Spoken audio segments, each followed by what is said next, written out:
Peace, Islam. We back. Like to go ahead and get this book section started. We were on chapter 3. Let's go ahead and get to it. The Black Child, the Preschool Years, the Effects of Race Awareness. An overview: at the end of the first 2 years, the child has gained intelligent control of his musculature, has accomplished a fairly well developed sense of trust and autonomy, and has begun to use language as a cognitive communicative instrument. From ages 3 to 7, the preschool years, and beyond, he perfects the coordination of his growing body and continue to mature intellectually by encountering his solving new problems. Personality-wise, he continues to develop his senses of trust and autonomy and begins to develop a sense of initiative. The peoples and the objects he interacts with in this ever-expanding environment greatly influences cognitive, psychological, and social growth. The preschooler builds his mental structures in wondrously complex ways through asserting himself, testing the limits of his abilities, and by testing and exploring thoroughly his familial and environmental limits. He is rather upfront in revealing his feelings, thoughts, and behavior. L. White compiled a list of competencies developed during the preschool years, assuming that all had gone well before. Intellectual, sensing dissonance, anticipation of consequences, ability to deal with abstractions such as numbers, letters, rules, taking the perspective of another person, making interesting associations, executive, planning and carrying out multi-step activities, attentional, maintaining attention to a proximal task while simultaneously monitoring peripheral events. Social abilities, getting and keeping adults' attention in socially acceptable ways. 2, using adults as resources. 3, expressing both affection and hostility to both adults and peers. 4, leading, following, and competing with peers. 5, showing pride in his accomplishments. 6, taking part in adult role behavior or otherwise expressing a desire to grow up. What happens in these years are exceeding importance for the child's academic future, which begins at their close. These are the Head Start years, the demic future, which begins at their close. These are the Head Start years, establishing resilient personality and cognitive structures, which will be the foundation of the child's future personal, cognitive, and social style.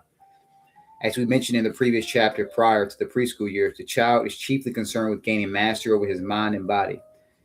His learning to walk during this period symbolizes his autonomous strivings, his efforts to stand on his own 2 feet, both in physical and psychological sense. His rapid mastery of language extends his power of self-control and self-direction, thereby enhancing his sense of independence. This same mastery also extends his power of control and direction over others, but simultaneously it also extends the power of control and direction of others over him. We indicated that parental attitudes, standards, and values as conveyed through their behavior and language crucial during this period in helping or hindering the child's intellectual and psychological growth. A child's autonomous behavior at about the age of 2.5 years correlates positively with his cognitive style and nonverbal intellectual style at age 5. I'm sorry, at age 6. The fifth reference. Initiative.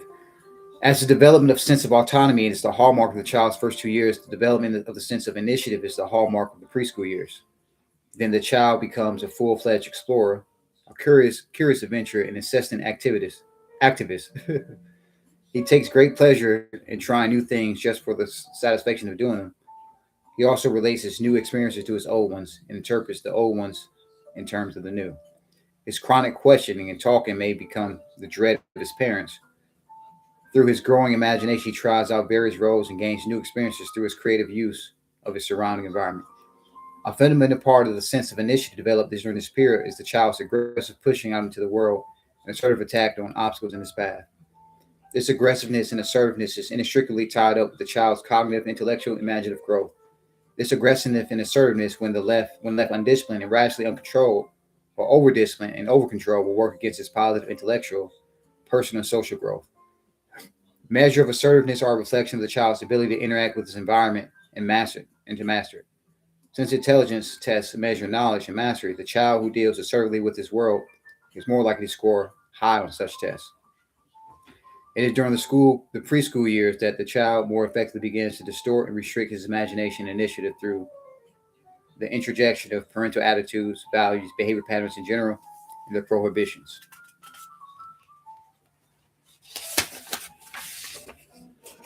His behavior becomes less and less controlled by the fear of punishment and more under the control of these interjected attitudes, values, etc.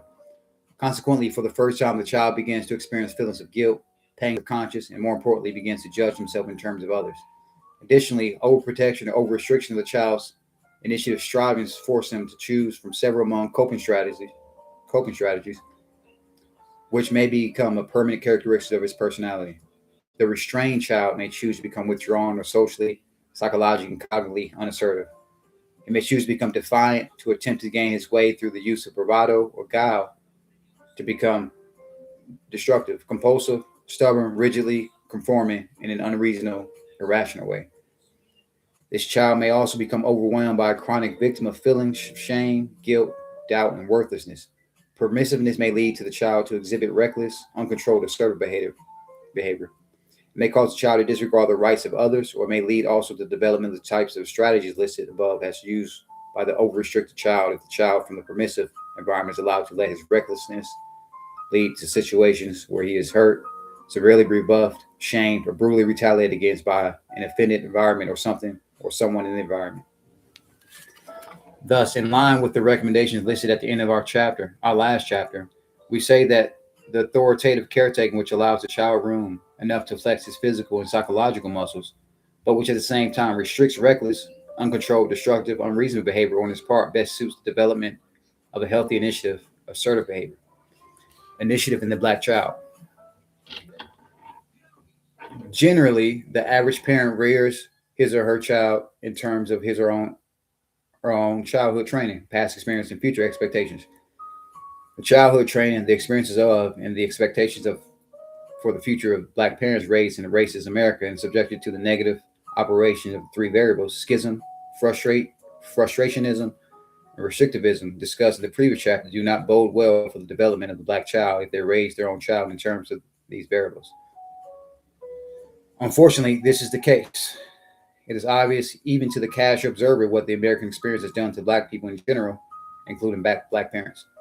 Some of the well-known results of the American black experience has been the crippling feelings of shame, guilt, doubt, fear, confusion, powerlessness, rejection, self-hatred, inferiority, and general inadequacy, which characterize black psychic existence today.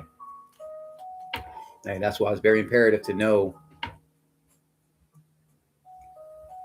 that our history alone will help us overcome these situations. The public school system will like to teach you that so-called black people history began with slavery. However, we know now, and for those of you that are coming in later and see this, at least you should know that, we're the original people of the earth, so obviously our history wouldn't start with slavery in the way that they told us, right? And it's to speak on being here in North America, we've been here for thousands of years. So to say that we came over here on slave ships via the transatlantic slave trade is a fallacy.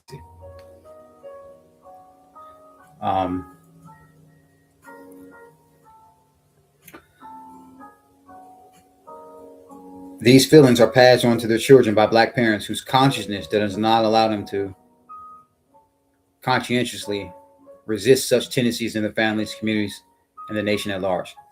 The history of American racism has been the punishment of black initiative, assertiveness, originality, independent striving, self-confidence, belief in their equality with all men, self-love, self-knowledge, etc. Reward of black docility, servility, and reward of the opposite of initiative, assertiveness, etc. Consequently, what was and is suppressed and repressed by the dominant whites in turn becomes suppressed and repressed by his own efforts in the dominated black. The history of this suppression and repression has been such that the black man has come to believe that he actually does not possess the repressed characteristics. The repressed black parent, in order to prepare her child to cope with and survive in the white world, pre-represses her child as is demanded by the world. This may be done consciously or unconsciously by the black parent. Even if a repressed black parent chooses not to repress her child, the effects of her own repression has been such that she will not know how not to do so.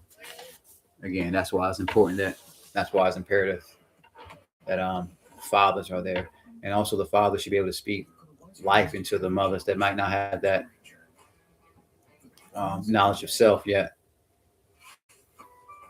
at least the awareness of how to move through society with self-love and self-appreciation. Because as long as you see yourself through the eyes of another race, you can't ever be free, right?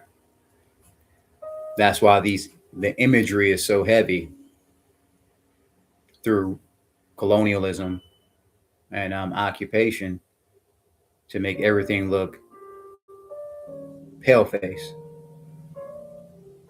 There's the Kenneth Clark doll study.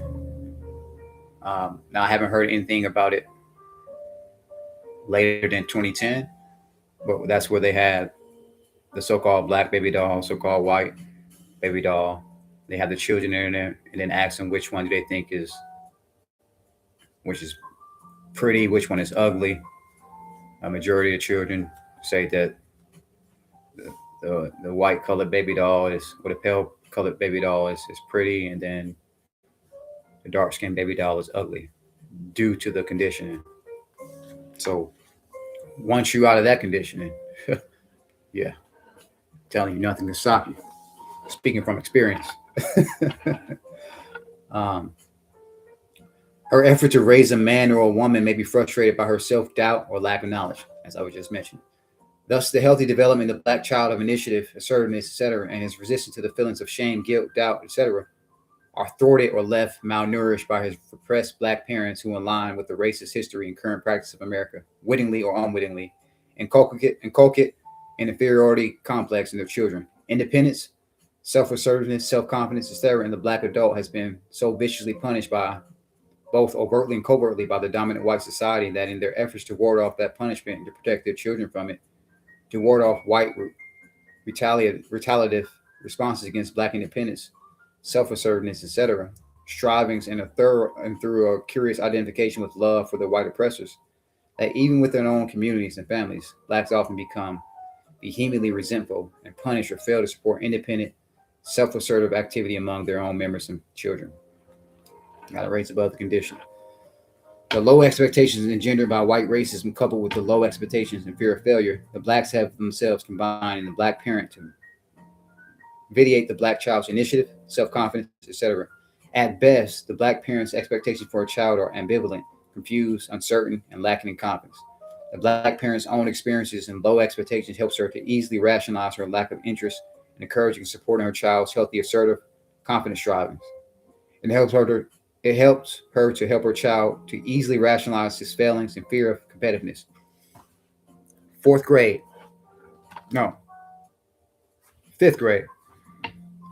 We have an assignment to write a "If I Could Change the World" speech. I go in. I'm talking about.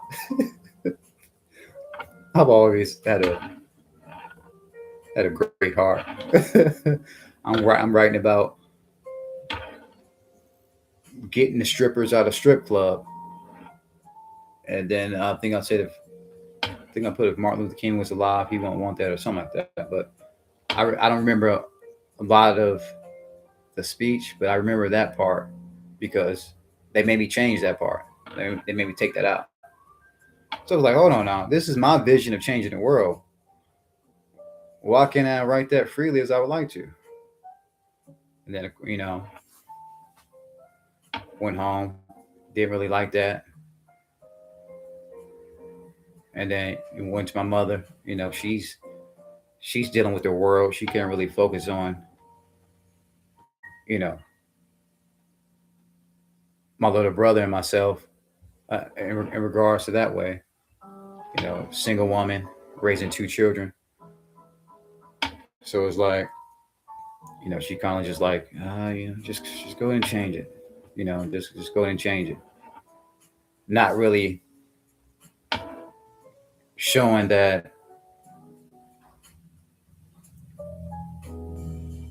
that competitiveness to not change it should have been um, more prevalent.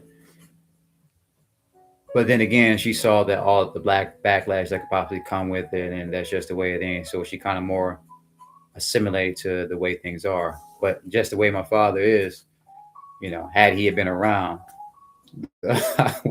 he probably been up at the school as well, and we probably wouldn't even get to present the speech. I ended up getting to present the speech in front of the entire. Yeah, I think it was the entire school. Yeah, it was like first.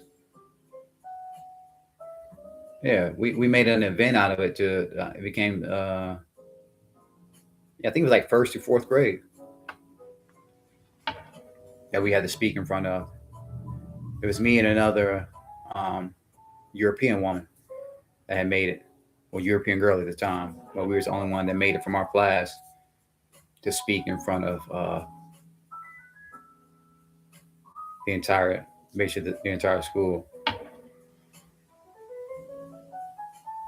And I look at that as I got older, especially once I came into the awareness of self.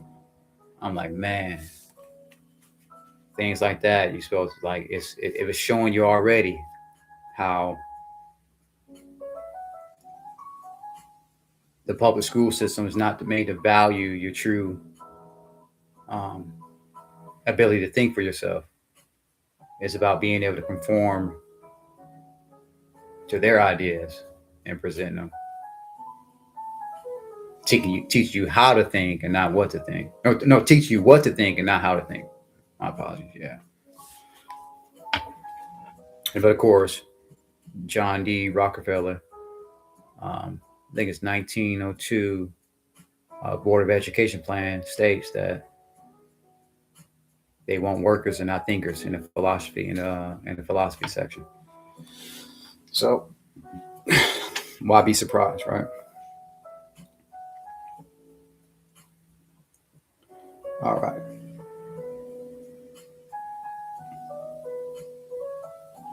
The, the introjected tendency of repressed black parents to overtly disturb by to be overtly disturbed by historically white punish assertive self-confident strivings in the children, causing to create passive dependency in the children by punishing these strivings or simply not by not rewarding them. Thus, the child early learns a lesson that his parents were taught in their youth, that being a smart nigger is dangerous at best, unrewarding. Thus, the black child soon abandons his efforts to be a smart nigger and learns to become imitative instead of creative, and to fantasize instead of think, to switch instead of fight, to be destructive instead of constructive, to be consumptive instead of productive, to feel inferior instead of superior. And I'm up here telling my children, who is the original man? The original man is the Asiatic black man, maker, owner, cream of the planet Earth, God of the universe.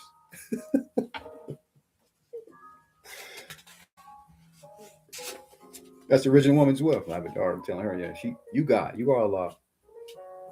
Yeah, I mean, forget that. You gotta make that sacrifice. At this point, the way things are, yeah, ain't you God? Like, that's the only thing you should be telling your children. You're God. Like that's anything. All this other inferiority, play alone and get along crap. It ain't getting you nowhere. So, nah, get that out of here. Race awareness in the black preschool child. The black experience in America has traumatized the black psyche in a number of ways. For our purposes, here we shall only list the following ones which we feel are the most important. One, as a result of racist propaganda and of the second-class experience in America, the black man has come to believe that he is inferior to the white man. This belief on the black man's part has robbed him of self-confidence, has made him feel powerless to determine his own destiny, has made him feel that he is incapable. That was two. Three, the black man has not come to have a practical confidence in self-reliance, and therefore abets a dependency relationship with the white man. Despite his brutal mental and physical treatment by the white man, the black man still see the white man as his main source of survival and has not sought to become independent as much as he possibly can from his slave master. It is well known for that the black man suffers from self-hatred as a result of his American experience. One of the symptoms of this self-hatred is a strong wish to deny in various ways their blackness, which they see as the source of their inferiority and the source of their degradation by whites. 5. The black experience in America has led many blacks to strongly desire to become totally identified with whites, to become equal, to become for all practical purposes white. They have come to believe that white culture represents a universal idea for mankind that all men should strive to become identified with it. They see emerging with whites as their only salvation. Other blacks who do not wish to lose their skin express a strong desire to possess the trappings of white culture and power without necessarily wishing to become white in the process. 7. The American black experience created in the blacks the tremendous need to be accepted, approved, affirmed, and loved by whites. He feels that these actions by whites are necessary prerequisites for his own self-acceptance, approval, affirmation, and love. In other words, since it was the white man who took him apart, it's the white man who will make him whole again. Thus, the black man does not see himself as the source of inspiration and orientation. He is therefore not self-directing, but other-directed. While the Black is Beautiful movement essentially is a fad, did much to neutralize some of the things implied in the above list, their validity is still very, very substantial. Each of these statements do not apply equally to all segments of black society. For instance, while statements 1 to 4 may have general applicability, statements 5 and 7 are more representative of the black middle class orientation, while statement 6 is more the representative of black working and lower class orientation. And statement 6 was about them not wishing to lose their skin, express a strong desire to possess the trappings of the white culture and power without necessarily wishing to become white in the process. However, these do not represent pure distinctions between the classes mentioned. They are merely white orientations where the orientations are the strongest. Certainly, orientations 5 and 7 are significant parts of the black lower class orientation, and likewise, orientation 6 is an essential part of the black and middle class orientation. The crux of the matter is that given any combination of orientations, black life, regardless of class, is white-centered. The orbital path of the black psyche is defined by its revolution around the central white star. And remember, the Honorable Marcus Garvey had the ship line, had the cruise ship basically,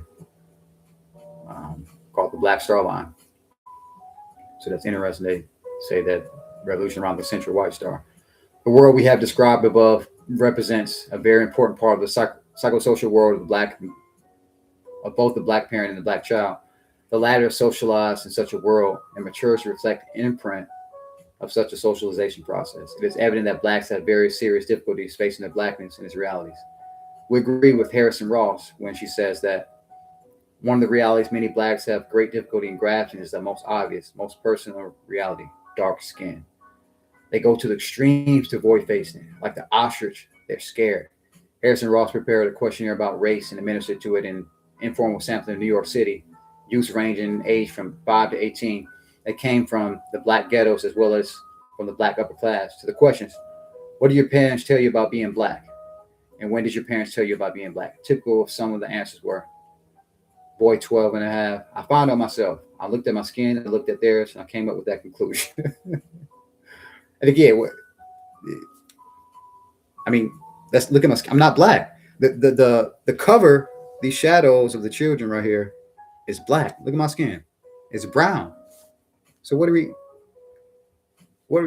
talking about? Obviously, we're talking about something greater, if you want to say that black.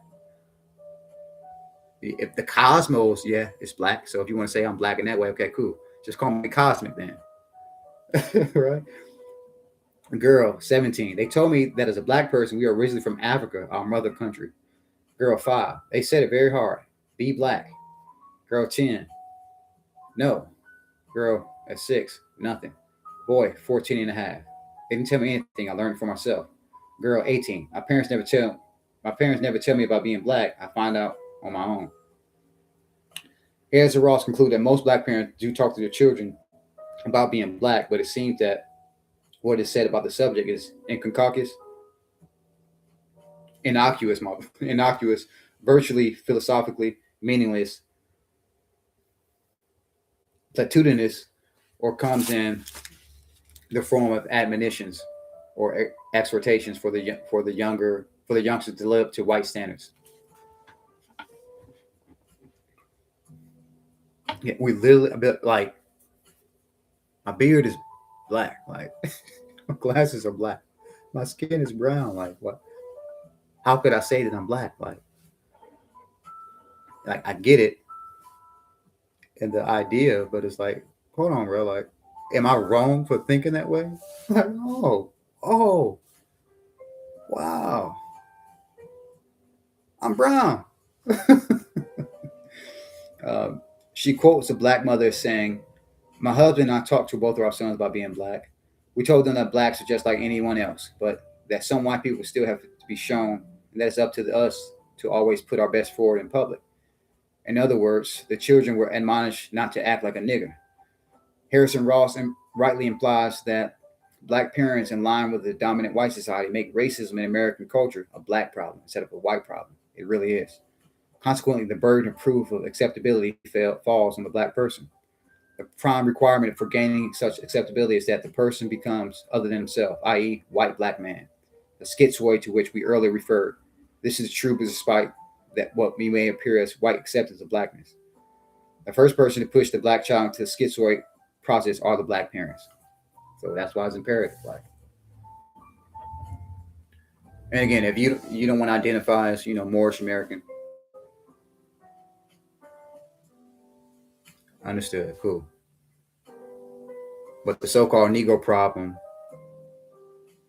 is a nationality issue. All right, but hey, you don't want to play that game either. Just say you're tribal, then say you're American Indian or um, whatever tribe you want to claim to. You can say you're Washita Moor, right? Aniwea, right? Or which would it be the Cherokee, Iroquois. You can use something other than black to change the paradigm mentally to remove yourself from the construct of race. Because now, how can they classify you? You understand? You understand on that? Like, no, I don't fit into your box. Like, come at me a different direction. But a lot of Europeans really know who we are. So, but as long as you play that game, then they're going to play the game along with you.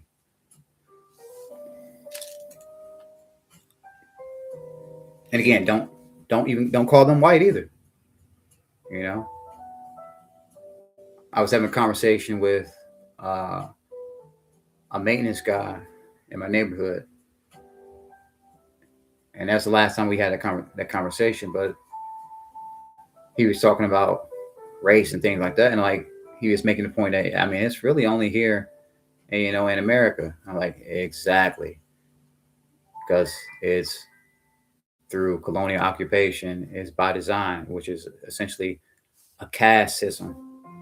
It becomes a class problem. If you have your passport, it don't say black on there; it says American. And as I was telling him, I'm not black. I'm Moorish American. You're not white. You're German. He was like, oh yeah, you're right. And that's the last time he wanted to talk to me about that. Like, like, nah, man, you on my land or our land. But it was like, come on, man. Like, we're not playing any games anymore. We up. And it's not to disassociate myself from my people, who they label as, so-called black people. It's not to remove myself from them, but it's removing the conditioning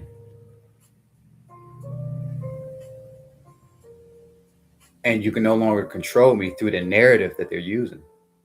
I mean, it's a $1 billion narrative that they're using, this whole racial construct thing. You can look in biology and you won't find racism anywhere. So again, obviously just a social construct.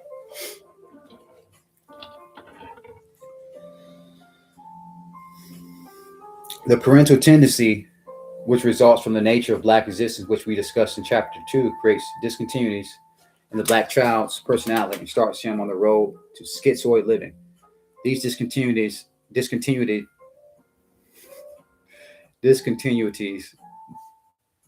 perpetrates in the black child a set of chronically active neurotic tendencies that will become a permanent part of the rest of his life. These discontinuities drive many blacks to distraction. The need to prove their acceptability to whites attains the characteristics of an obsessive compulsion. Black parental ethnic cultural confusion ambivalent toward black. A blackness stand as an invisible and often not so barrier between the parent and child. Consequently, the discussion of the reality of blackness with the child is often marked by fear, consternation, avoidance behavior, feelings of shame, guilt, inadequacy, embarrassment, and other uncomfortable feelings in the black parent. The child does not miss the message that to deeply probe into race is a no-no. Harrison Ross very cogently points out that the black parents feel uncomfortable themselves about being black. Nah, not true at all. Like I said, I had my black power fist, my necklace with black power fist. Like I was on the black power train, like, but it's just like nothing uncomfortable about it. It's just like, oh, okay, so this is just an ideology. It's not true. So it's like, oh, we got to keep traveling on this journey. We got to keep traveling. Just like we learned that we're not from Africa. All right, keep going. You know what I mean? So it's not to feel bad about it at all. A great many parents feel the same way when it comes to telling children about sex. In both cases, parents tend to stiffen up when they talk to their children about these subjects. The kids sense the uptight atmosphere and immediately absorb another lesson about race, and not the one their parents are giving out loud. The kids learn that race and sex are very uncomfortable topics. These subjects are really loaded, too hot to handle. That's the silent message parents are sending, and that's the first one the youngsters absorb. Parent and child both are relieved when the lecture's over, and that's another thing that has to stop. Like you can't get here without sex. Like that's just what it is. Like we'll say, oh, we don't want them growing up too fast, but yet BS TV shows, BS movies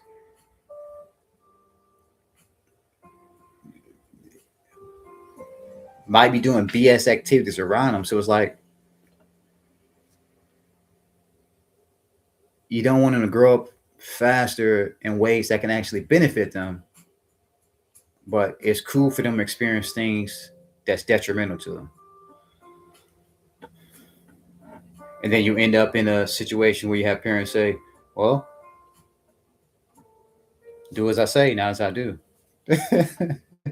And what no child is going to do as you say, they're going to do as you do. So yeah, we got to tweak that as well. Some children do not verbally initiate racial discussion with their parents. However, this should not be taken to indicate that the child is not concerned about the matter. It may merely mean that the child senses the discomfiture of his parents in this area.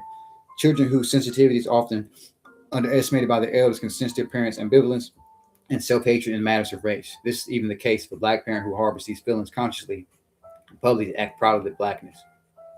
Thus, by verbal and nonverbal means, through the various other types of interpersonal reactions and through the perception of racial, cultural, and creedal differences, a foundation is laid for the learning about the practice of racial prejudice in the preschool child as well as the adult.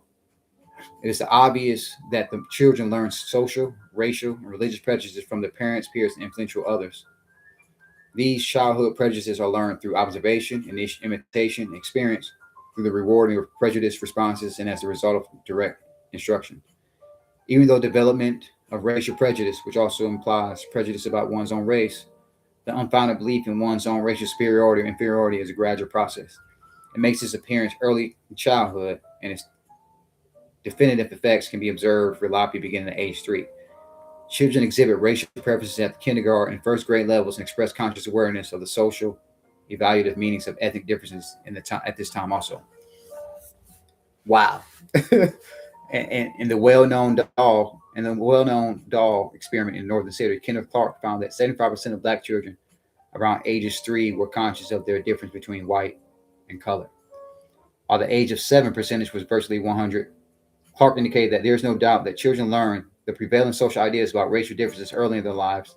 Not only are they aware of the race in terms of physical characteristics such as skin color, but also they are generally able to identify themselves in terms of race. It appears, according to Clark, that the dominant factor in self-identification for the black child between the ages of 5 and 8 is race. So between 5 and 8. And while less than half of the Jewish children, 30% of the white Catholic children, and 27% of the white Protestant children in Clark's sample use religion for self-identification, no black child identified himself in religious terms. Clark concludes in these tests, no Negro child identified himself in religious terms. All right. This fact probably indicates that for the Negro child at these ages, the dominant factor in self-identification is skin color. The impact of the minority status is determined by skin color is so great that it precludes more abstract basis for self-identification. During his experiment, Clark made the following 4 requests of the children. Give me the doll you like to play with, or the doll you like best. Give me the doll that look. Give me the doll that is the nice doll. Give me the doll that looks bad. Give me the doll that is a nice color. In response to these requests, the majority of black children between the ages 3 and 7 preferred the white doll and rejected the brown doll. In addition to the dolls, Experiment Clark gave his sample of children a coloring test. The investigator conducting the test gave each child a sheet of paper with drawings of a leaf, an apple, an orange, and a mouse, a boy, and a girl, plus a box of 24 crayons, which included brown, black, white, yellow, pink, and tan. Each child was tested alone and asked to color the leaf, apple, orange, and mouse. If the child responded correctly, it is assumed that he know what colors things really are. If the child was a boy, the investigator then said, "See this little boy? Let's make believe he is you. Color this little boy or the color you are." After the child responded, he was told, "Now this is a little girl. Color her the color you think the little girl's to be." Only those children between 5 and 7 seemed consistent enough to be analyzed.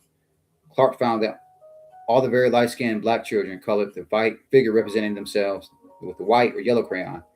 50% of the medium brown-skinned children and 40% of the dark brown children colored the figures white or yellow, or some usual color such as red or green.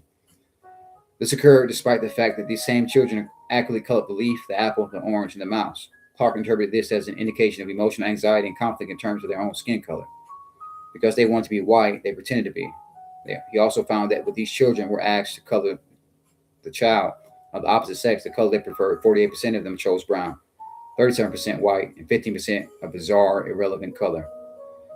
It is significant that 52% of the children refused to color their preferences either brown or black. This finding supported the conclusion of the doll's experiment, in which 60% of these children preferred the white doll or rejected the brown doll. After administering the coloring test to southern black children, Clark found that, in marked contrast to the northern counterparts, 8% of the southern children colored their preferences brown, 36% northern black children. 20% of the northern black children colored their preferences in a bizarre color as compared to only 5% of southern black children. The southern children seemed concerned with the prettiness or ugliness of a particular color, while the northern children seemed concerned about the desirability of the particular color. It was noted that only among the northern black children were their open demonstrations of intense emotion to the reaction to the dolls and coloring tests. The southern black children were much more matter of fact in their reactions. Clark rejected the idea that the demonstrative behavior on the part of the northern black children indicated more personality damage for these children than it did for the southern black children. He viewed the demonstrative behavior of the northern children as an attempt on their part to assert some positive aspect of the self. He viewed the apparent emotional stability of the southern black children as indicative only of the fact that through rigid racial segregation and isolation, he has accepted as a normal the fact of his inferior social status. Such an acceptance is not symptomatic of a healthy personality. Heavy, man. This is heavy. We think that Clark's last interpretation was specious. Suspicious?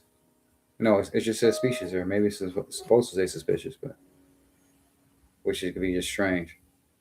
The northern black child who inhabited a far more schismic world, our number one variable in chapter 2, due to its hypocritical, quasi-integrated nature, reflects the confusion, emotional upheaval brought on by such an existence. He reflected the identity crisis that is characteristic of such circumstances. The southern black child who lived in an almost totally black world and having accepted segregation as a fact was logically more prone to accept his racial identity as a fact and to be less confused about it. The southern child, it seems, may have been far more realistic than his northern counterpart. To accept one's skin color does not mean that one to that to accept one's skin color does not mean that one accepts one's inferior social status any more than to reject one's skin color means the opposite.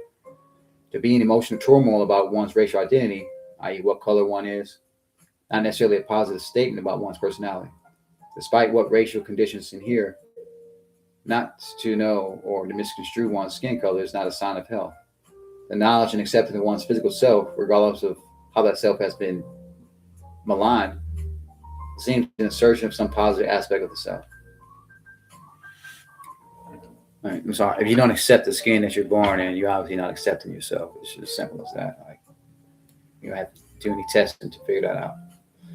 While Clark's study is by some standards dated, it was done in 1950. Its implications concerning the effects of schismic living versus segregated versus living on a black racial identity is of enduring value. That's what I mentioned. I think they did it again in 2010, as I was mentioning. On the fact that the kind of children studied by Clark are now young parents, the oldest being between the ages of 31 33, and the fact that the black is beautiful revolution did not become influential until the late 60s and early 70s, themselves lends currency to his work. The scared children of the Clark study are the scared parents and young adults today. Most importantly, Clark's interpretation of his findings made the healthy self-identity and self-acceptability by blacks contingent on the acceptance by whites of blacks and the full integration, with black becoming colorless of blacks into white society.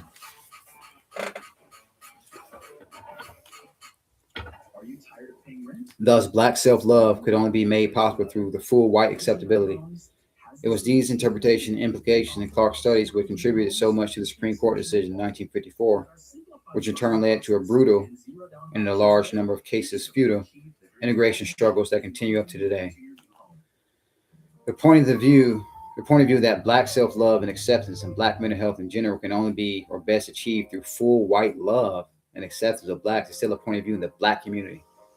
Ray, the NAACP, a large segment of the black middle class and black integrationists in general. Oh, man. We're not colored white.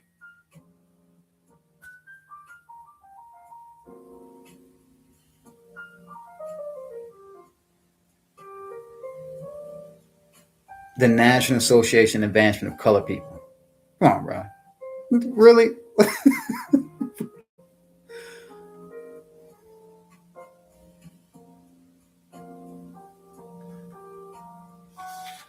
Yeah. Then you have the NAACP is founded by so-called Jews as well. So it's crazy. There's no way self-love and self-acceptance and black mental health is best achieved through white love or acceptance. No. Is Asian self-acceptance or self-love achieved through white love and acceptance? What about Japanese? What about Vietnamese? What about Korean? That's obviously it's crazy, man. The varying effects of schismic living, which we have indicated is more prevalent in the black middle class, and restricted living, which we have indicated is more prevalent in the black lower classes, on racial identification and the differences between the schismic northern black child and the segregated restricted southern black child of Clark study on the same factor, are supported by a 1971 study by Judith Porter. Porter found that among black social classes, the middle black class black child showed a high rate of rejection of both of the blacks and either rejection or ambivalence toward his own racial membership.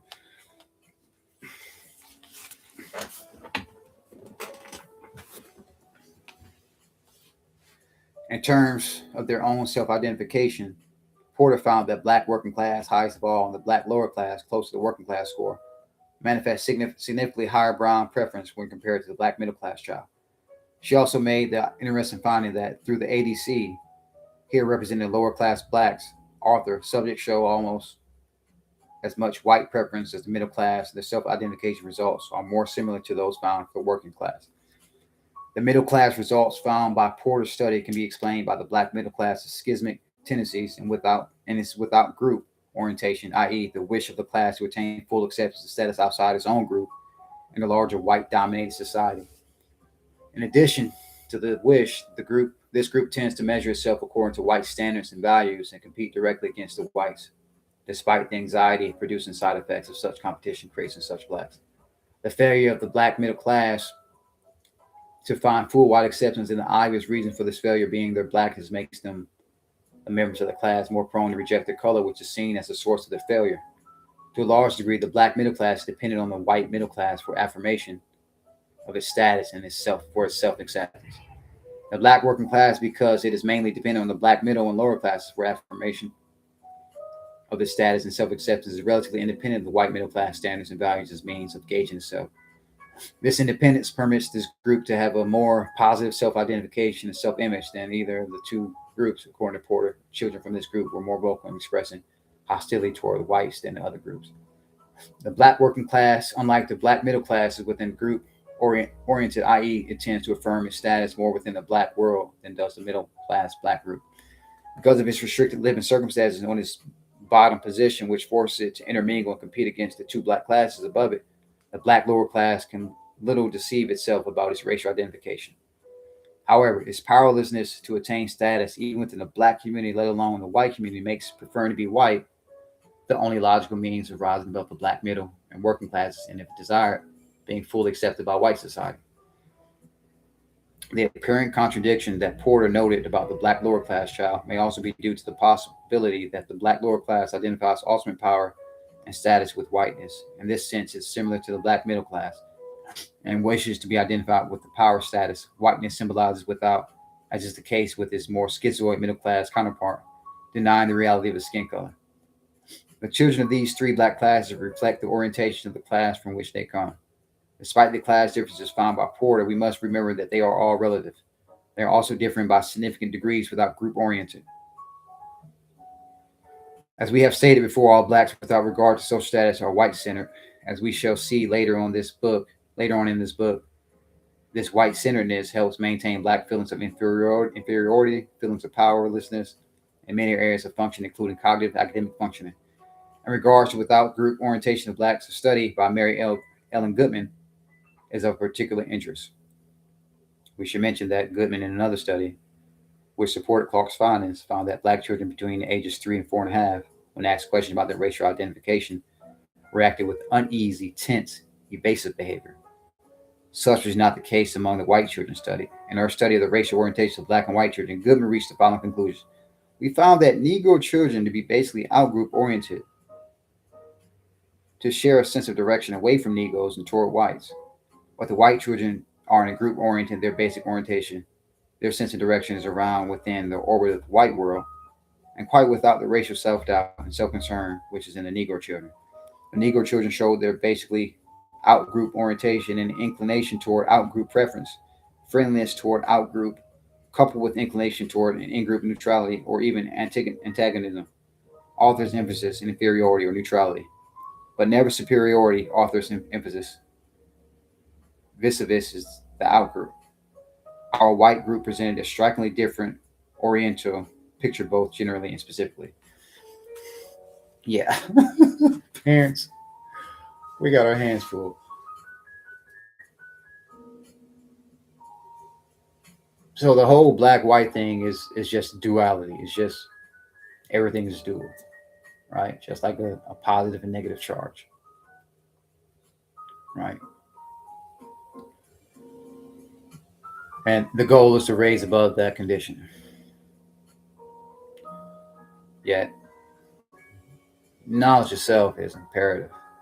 Even if you don't want to deal with race, the construct, up here is self-actualization. And then up there above that is transcendence. So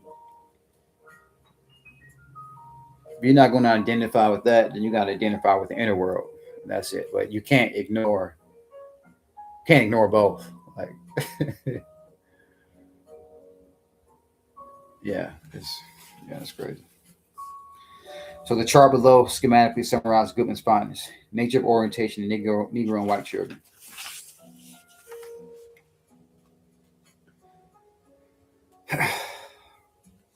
Man, so type of orientation. Let's see there.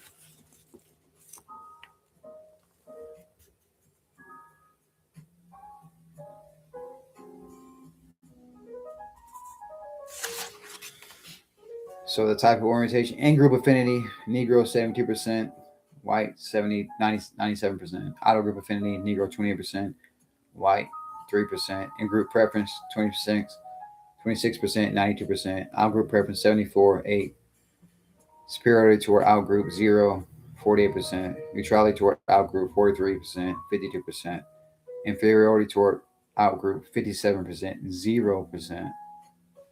Friendly toward outgroup 84%, 56%, indifferent toward outgroup 5%, 11%, antagnostic toward outgroup 9%, 33%, friendly toward in-group 56%, 93%. Dang, so Negro was more friendly toward the out group than the in group. And then you had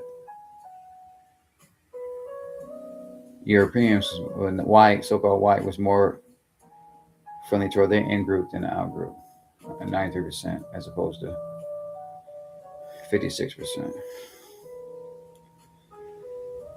Indifferent toward in group 20%, 7%. Antagonistic toward in group 24, 0%. Goodman also noted that for the whites, growing race awareness and in-group orientation brings a greater sense of security in their racial status. The whites were complacent about their racial self. This was not the case with the black children, who showed a growing out-group orientation, a growing sense of insecurity in terms of their racial status, a heightened emotionality, and a greater sense of personal involvement and a personal threat. We believe Goodman's study of some 12 years ago is still valid today, despite the Black Revolution, which for many blacks is a reaction formation, due to the similarity of the American racial climate and then and now, and due to the fact that black group disorganization, family disorganization, intragroup aggression, dependency, orientation, academic problems, etc. have not changed significantly since that time. And it is now established that these factors just listed are in part the result of the feelings and attitudes studied by Goodman. Goodman's study clearly indicates that black children, even at the age of 4, follow the racial outgroup orientation of their parents and of the black society in general. We must not overlook the crucially important fact that this outgroup orientation is accompanied by feelings of insecurity, emotionality, and other psychological factors which serve to vitiate smooth cognitive, personal, social function. We find most intriguing that the total absence of the feelings of superiority in the black children studied by Goodman. This finding would seem to imply that as a result of the current and historical repression by white people, black assertiveness, and the racial brainwashing blacks have had and are receiving concerning their inferior abilities, that due to the fact that any real display of black equality with, let alone superiority to, whites has been and is met with psychological, socioeconomic, and physical violence, perhaps with the exception of these types of displays by blacks in sports and entertainment. The black parent has learned to repress such feelings within himself and consequently repress such feelings within his child. Parental repression of racial superiority in their children is commendable, but to throw the baby out with the wash water, i.e., to destroy the child's sense of equality, is to commit grievous error. I agree. Implication and recommendation. The history of the black man in America can easily be conceived as the history of the world's most massive and successful experiment in behavior modification and attitude change through a systematic program which punished or left unrewarded initiative, originality, independence, cohesiveness, and industry among black people, and which rewarded blacks' servility, docility, self-abnegation, demonstrated belief in their inferiority, dependence, the love of white, and belief in its inherent rightness, and the hatred of black and belief in its inherent wrongness. This punishment reward system effectively developed a people and a culture which fearfully avoids initiative, originality, independence, cohesiveness, and industry in terms of its own self-interest. A people whom values have almost been completely extinguished. The system has affected attitudes of self-hatred, lack of self-confidence, etc. in black people. The consequence of such a thorough behavior modification program has been that the black parent is in an effort to socialize his child to survive in a white world. And as a result of his own training, uses a similar behavior modification program to train his children. The program black parent programs his children in his image. Thus, the black child learns early in his life, as his parents learned before him, that self-interested and group interest, initiative, originality, independence, and industry interests, which, when not placed in the service of whites, is dangerous and unrewarding. He learns that the same thing about self-love and self-confidence, etc. He also learns that ideas, values, behavior patterns, beliefs, etc., which have not earned the white seal of approval, are invalid and cannot be trusted. Thus, he comes to believe his own self-generated ideas are worthless and invalid unless approved by whites, and he therefore learns to look up to whites, look down on himself. Consequently, early in his life, the black child becomes out-group oriented, which is white-oriented. This type of orientation is detrimental to blacks in every area of functioning. In an effort to more positively reprogram our children, we recommend the following. Sad, man.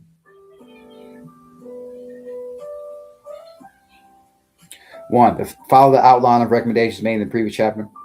2. The black parent should be educated concerning the white behavior modification program in depth and taught how to counteract its effects in themselves and their children. This requires diligent and thorough analysis, as the methods and effects of our behavior modification are very subtle. 3. Black children should be trained from the very early years for mastery. 4. The black child should be exposed to situations where black adults exert creative authority, knowledge, initiative, and leadership. 5. Have no fear of talking to the child earnestly about race. Talk to him in a man-to-man fashion. 6. Teach the child to see the race problem as a white problem, as a result of white feelings of inferiority and that white need to subjugate blacks for the economic benefit. Enlist the child early in the battle against dominance by whites without at the same time teaching race hatred. And emphasize that knowledge, initiative, independence, and self-confidence, self-love, group love, and love for all mankind are his major weapons against such dominance. 7. Do not degrade blackness, take it vainly, or permit anyone else to do it in front of your child. Now that's real. Do not permit your child to use the term black as a part of invective or as preface to a degrading statement about another black person.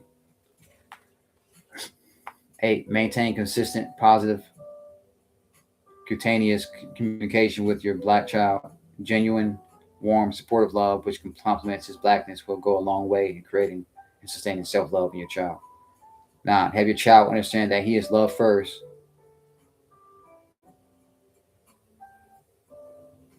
Have your child understand that he is loved first of all for his own black self and will be loved unconditionally, but at the same time, reward signs of initiative, healthy assertiveness, originality, etc., and punish, do not reward or rationalize docility, self-doubt, feelings of inferiority, etc., which the child may have come to believe are the real result of his being black.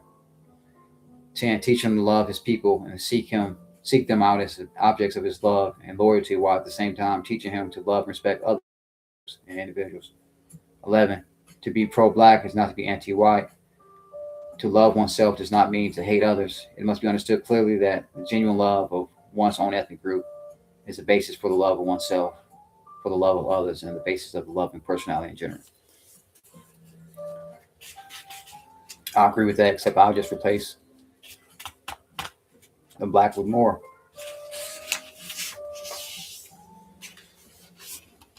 Because again, we still playing crayon games with this whole ideology.